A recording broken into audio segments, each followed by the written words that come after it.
Okay. Hi guys, welcome back to my channel. Kind of nervous about this video. Haven't done a story time in a really hot minute. I get asked a lot to do story times, but they kind of like make me nervous because I don't really like telling shit like that anymore on the internet. I feel like a story time would kind of pop off. Would kind of be fun. A story time would be a fun moment. Kind of wanted to get back to like my roots a little bit. Tell a few stories from the past few months, year of my life, etc. Also, I'm like really tired in like kind of a grumpy mood, but like had my makeup done, so I was like, let me just film the fucking video. Also, you know, every time I start off a video, I have to plug my OnlyFans. So if you guys want to support me over there on my OnlyFans, I look so pale right now. This is like not it. Also, my new tattoo, so cute. I'm all over the place. I had a venti coffee, an Adderall, and a yerba mate. So I'm feeling a little jacked up, feeling a little wired, feeling a little crazy. But as I was saying, I always have to plug my OnlyFans in the beginning of these videos. I filmed some new fun content with my friend Chloe that's really hot. So if you guys do subscribe to my OnlyFans from this video, which the link will be down below, tell me, like message me once you subscribe. I'll be having a 50% off sale. Each time I upload a YouTube video, I do a 50% off sale. If you guys subscribe from this video, message me that you're from this video, like say you're here from the YouTube video, and I will send over one of my locked videos over of your choice, whichever video you want of your choosing, and I will send it over to you for free as a way to say thank you for supporting me over there. So yeah, I will have my OnlyFans down below in the description box, 50% off. I guess I'll just preface this by saying that these are going to be a few mini story times, summaries. Also, this little tattoo is so cute too. I'm all over the place. But yeah, these are going to be summaries. Okay, I'm going to give quick summaries of some stories from the past few months in my life. I'm not going to give all the details away. So let's finally get into the video. Ew, I feel like I'm like twacked right now. So the first story is going to be like the quickest, and I wasn't like allowed to tell this one because in like the emails that were exchanged with these people, it said some shit about like confidentiality. What stays in this email is confidential. You cannot tell the information of what's being said in the email, but it's from like beginning of 2020, so like I feel like I'm like fine now. But like a year ago in 2020, I was asked by the producers of Dr. Phil to be a guest on one of their episodes. Didn't do it, obviously. I was not going to be a guest on the Dr. Phil show because there's always like a weird hidden agenda with like talk shows like that, especially the Dr. Phil show, where they really do make the guests look like Boo Boo the fucking fool. Like they will bring the guest on and then somehow spin the episode and twist it to make the guests look like they're effing crazy. And I already am crazy enough, so just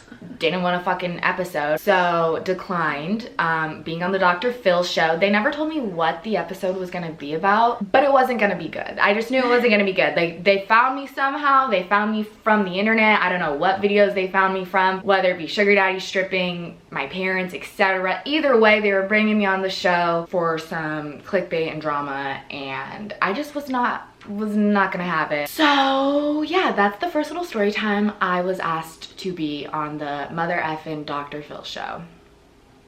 Crickets. Could you imagine if I had done it? Could you imagine? That would actually have been funny. Let me know down in the comments what you guys think the episode would have been on. Okay, so the second story happened like a couple months ago. So before anyone comes for me and Savannah literally get COVID tested every single week. We wear our masks religiously, like we're smart, we're safe, etc. Especially because like if I do go around my parents, like they're older, like I always make sure to be like cautious. But I had been in conversation in the talks with a sugar daddy. Love him, good man, really good man. And then randomly like one weekend, keep in mind I was with like a few of my friends, and we had already hadn't slept in like a little over 24 hours. And so it's like Saturday night, and then he sends me this like long text about being like, he sent me like a long text with this whole thing. And I like heard about these before and had tried to go to one, but then I just like, it didn't like pan out, and about this like party club opening up in like a warehouse in downtown LA.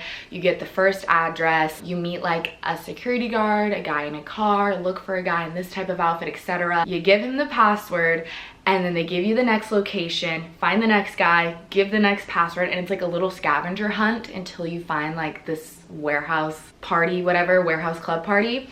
So that's like the little preface, okay? So keep in mind, we had already not slept in like over 24 hours. We went on like a random little bender. It happened. It happened. And so we were kind of feeling like, fuck it, like we'll go.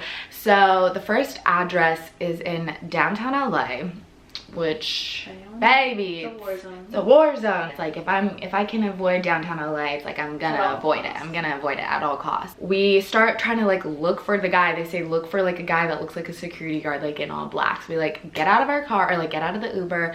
We're literally surrounded by like warehouses and lofts and buildings, sketchy area, downtown LA. And then there's also like a group of like people that are like outside, like doing donuts, like on some sketchy shit. We're like, okay, they like kept trying to come up to us, and we're like, baby, no, we're trying to like give a password and go on a scavenger hunt. We like find this guy, we go up to him, and we're like, hi, like this is gonna sound crazy, like are you who we give the password to? And he was like, I don't know what you're talking about. And we're like, okay, like we'll go fuck ourselves. So then we go on a hunt for about 20 minutes, no joke. It's after midnight, it's like pitch black outside. We like go on a hunt for 20 minutes.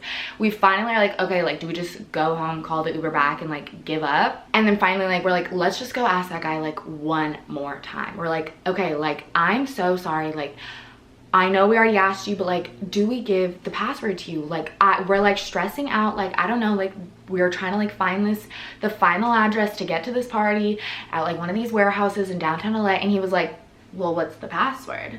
And we were like, baby, we tried to give it to you 20 minutes ago, and then you looked at us like we were fucking crazy off our fucking rockers. And he was like, well, there was like that group of people that was behind you, and I just like didn't want them hearing the password. And I was like, okay. So then he gives us the password. He then proceeds to give us the next address with the next password, and we're like, okay, like do we like call an Uber? Do we take Lime scooters? Like what should we do if it's like not that far of a drive? Downtown LA, kind of annoying to get Ubers.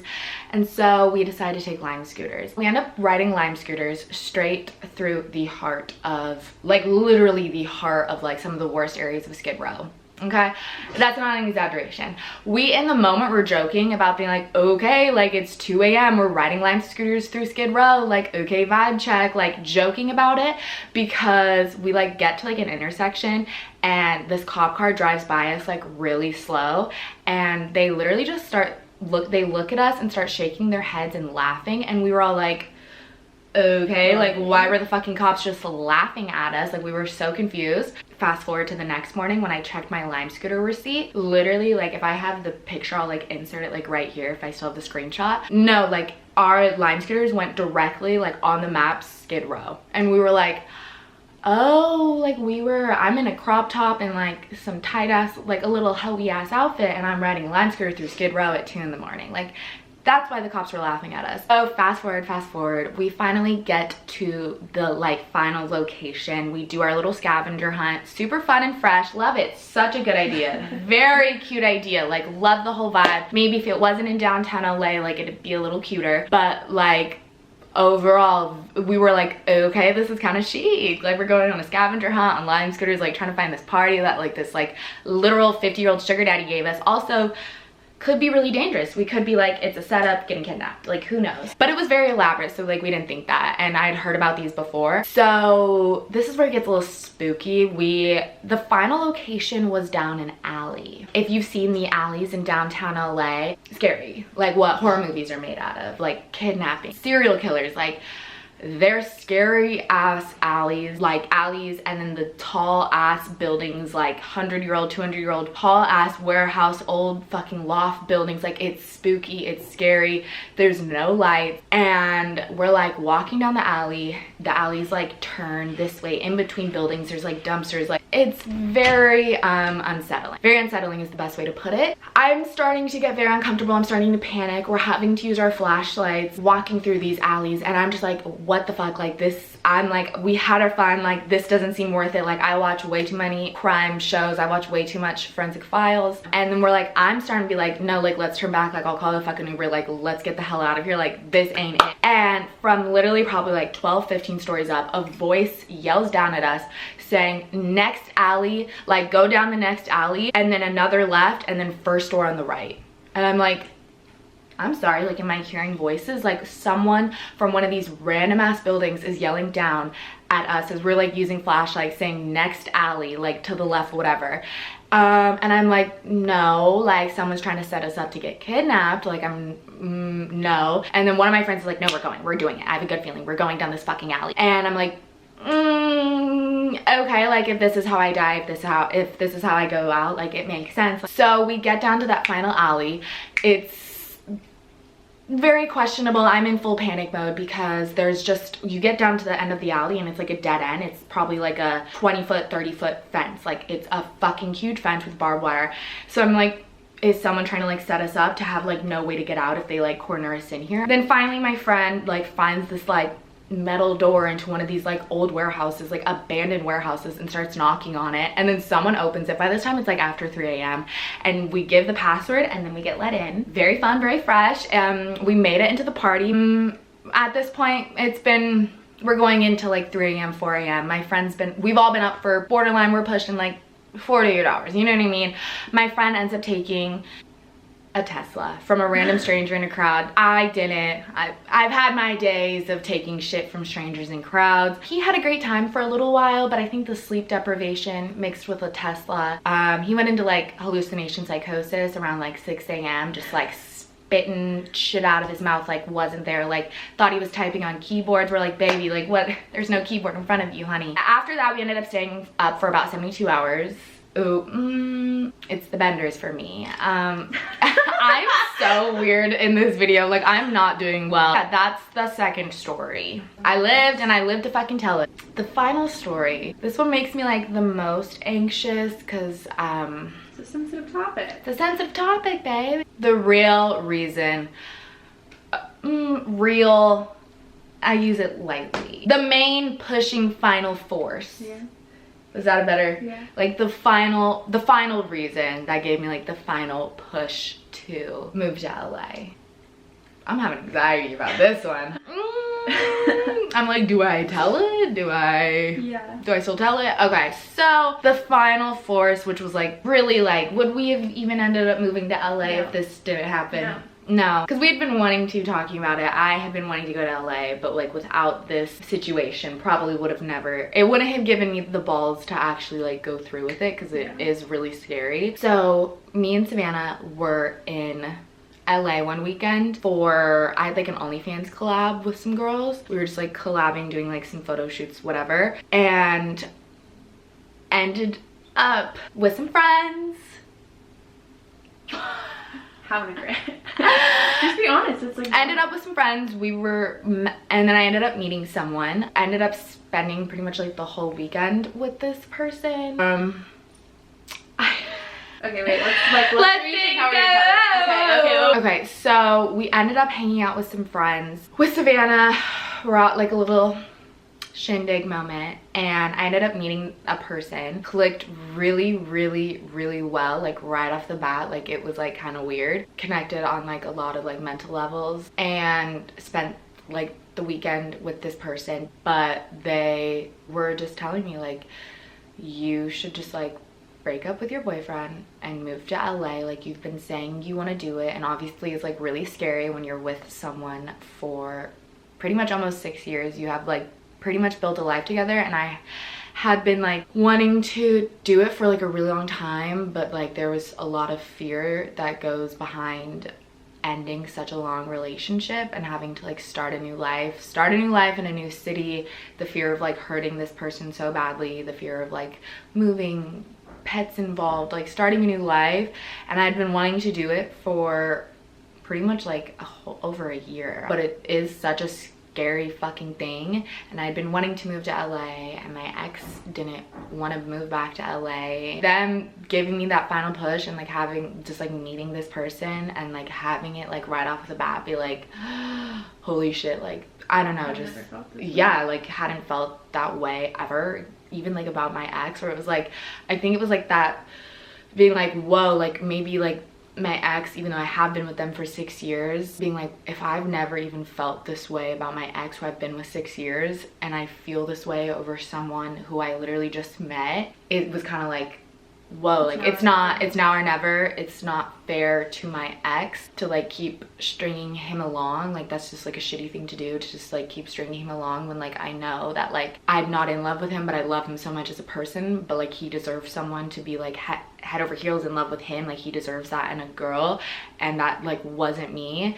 And then like meeting this person, and in one weekend I click with them so much more than I have being with someone who I was with like for 6 years. So yeah, that was like my final push of being like, I should fucking do it. Like I've been wanting to do it. Let's fucking send it. I've been wanting to, because I know it's not right to like stay in a relationship with someone if the feelings like aren't there. And that was like the final push. Best decision. Yeah, I love it. No fucking regrets. Reason. Everything happens for a fucking reason. Like people walk into your life for a fucking reason. I don't know, just that feeling when you just like know you just gotta do it. It was just that final feeling being like, oh my gosh, like this is my time. Like this, the universe is putting this person in front of me. If it was some random, any fucking random guy and they're like, break with your boyfriend, I would have been like, fuck you, bitch, like who are you? So yeah, that was like how we ended up in LA, because then after that I was like, Savannah, would you move to LA with me? I said yes. And she said yes. And when people walk into your life and they're giving you signs from the effing universe, take it. It's really scary. It was probably one of the scariest things I've ever had to do, but I'm also very appreciative of it. So those are 3 little stories that I didn't want to share, didn't feel comfortable sharing, because I just don't like hearing judgment or opinion from other people that don't know me. They don't know me personally, they don't know me in my real life, so it gives me anxiety to like tell stories from my life, because people on the internet always have shit to say even though they don't know you in person. So I hope you guys enjoyed these 3 mini little story times, and I know you guys have been missing my story times. So yeah, don't forget to give me a like, comment, subscribe if you're not already subscribed, follow my social media, follow my OnlyFans, subscribe to my OnlyFans. UK, do I have anything else to say? And I will see you guys in my next video, and I love you all so much. I'm running up all of the numbers, kissing and hugging and fucking and coming like I just came up out of slum.